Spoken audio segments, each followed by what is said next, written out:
Всем позитива! На канале ОК ТВ новая и нужная, удивительная и интересная информация. Сегодня таинственные животные, созданные современными учеными. Ученые уже давно накопили настолько значительные знания в области генетики, что уже способны изменять коды ДНК растений и животных, создавая новые, еще не существовавшие ранее виды. Эксперименты над животными проводятся учеными с различными целями. Например, нахождение новых способов лечения от различных болезней или для того, чтобы биологически изменить генетику определенного вида животного мира. В то время, как в большинстве случаев эксперименты заканчиваются неудачами, ученые иногда все же в конечном итоге создают не существовавших еще до этого животных, которые жизнеспособны и даже могут приносить потомство. Сегодня мы посмотрим 6 самых загадочных животных, созданных наукой. Стерильный розовый хлопок. Сельскохозяйственное выращивание хлопка на территории Америки постоянно испытывает трудности и проблемы в связи с заражением вредителями, поражением грибками и так далее. На сельскохозяйственных форумах и в научных институтах постоянно идут дискуссии на тему опасности чрезмерного применения пестицидов и необходимости искать более натуральные, естественные методы борьбы с вредителями. В этой связи одним из методов для борьбы с вредителем придумали так называемого розового червя. Способ определенно интересен. Ученым удалось создать версию червя, который является стерильным. Это означает, что он не может размножаться. Идея заключается в том, что новые стерильные черви, когда их выпустят на плантации хлопка, будут бороться с дикими, бычьими червями, поражающими хлопок, уничтожая их потомство и не размножаясь самостоятельно. Модифицированные черви стерилизуются излучением и маркируются флуоресцентным индикатором, чтобы их можно было легко отследить. Опасность такого метода заключается в том, что стерилизованные живые существа могут случайно когда-то мутировать и все же принести потомство. Быстрорастущий лосось. Представьте такую сцену, когда вы безмятежно на лодочке ловите удочкой рыбу, и тут вы чувствуете, что кто-то клюет. Вы тянете улов и вытаскиваете из воды лосося в 3 раза больше, чем вы ожидали. На самом деле, такая гигантская рыбина может оказаться искусственно выведенной, например, американской компанией Уолтхи Массачусетс, или может являться продуктом компании, называемой «Акващедрость». Ее представители заявляют, что таких размеров рыба достигает благодаря преимуществам качества воды, но это, очевидно, необычный лосось. Он растет в 2 раза быстрее и набирает вес в 2 раза больше обычного лосося. Однако, такой вид является стерильным, то есть не способен к размножению, а это значит, что лосось такого размера не собирается появляться в нерестовых реках на Камчатке, Сахалине и по всей Северной Америке.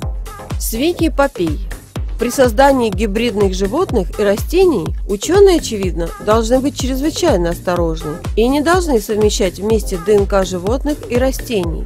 Однако, в погоне за новыми открытиями, почему бы не сделать это? Свиньи Попей, наверное, является первой попыткой в мире генетического создания млекопитающего, содержащего ДНК растений. В оправдании своих научных изысканий ученые заявляют, что мясо у таких свиней здоровее, чем у обычных свиней. Однако, может быть, было бы разумнее найти более простое решение, например, употреблять меньше свинины или есть овощи. Японские ученые, по-видимому, не были обеспокоены такими мыслями и комбинировали гены шпината с белками. Трудно оправдать такую игру с генами существ, потому что, как однажды сказал персонаж известного фильма «Парк юрского периода», наши ученые так озабочены тем, чтобы создать что-то новое, что они действительно перестают думать, нужно ли это.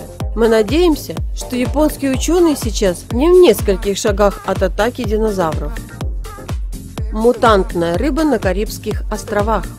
Рыбаки на Карибских островах считают, что рыба, которую они иногда вылавливают и называют «чужая рыба», это мутант. Это живое существо, имеет 2 ноги с пальцами, у нее нет плавников, но есть нос, очень похожий на человеческий, и даже есть крылья. Это животное не имеет плавников, поэтому использует свои ноги, чтобы ходить по морскому дну. Некоторые люди верят, что это специальная мистификация, но рыбаки, которые ловили это существо, уверяют, что это действительно реальное создание. Некоторые ученые считают, однако, что оно результат генной инженерии, ставшей возможным в результате совмещения ДНК рыбы и лягушки. Паук-козел Рэнди Льюиса. Профессор генетики Университета штата Юта является вдохновителем этого замечательного научного изыскания Льюиса.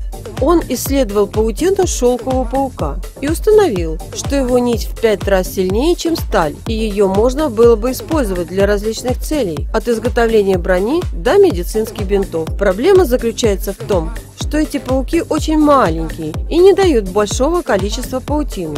Поэтому ученые нашли очевидное решение. Они имплантировали ДНК паука в козу. Для этого ген кодирования паутины от паука они встроили в ДНК, которая побуждает производство молока у козы. Затем вставили измененную ДНК в яйцо и имплантировали в козу. 150 дней спустя у животного родился козленок с генами паука. Теперь, когда у козы будет период лактации, ее молоко будет богато шелком паука, который может быть отфильтрован и сформирован в нить. Лигр.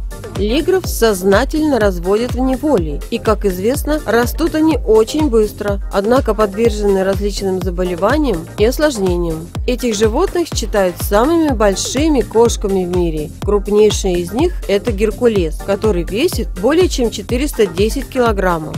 Что же нас ожидает в будущем? Какие животные будут населять нашу планету? Нам дорого ваше внимание. Пишите комментарии, ставьте лайки, поделитесь своим мнением.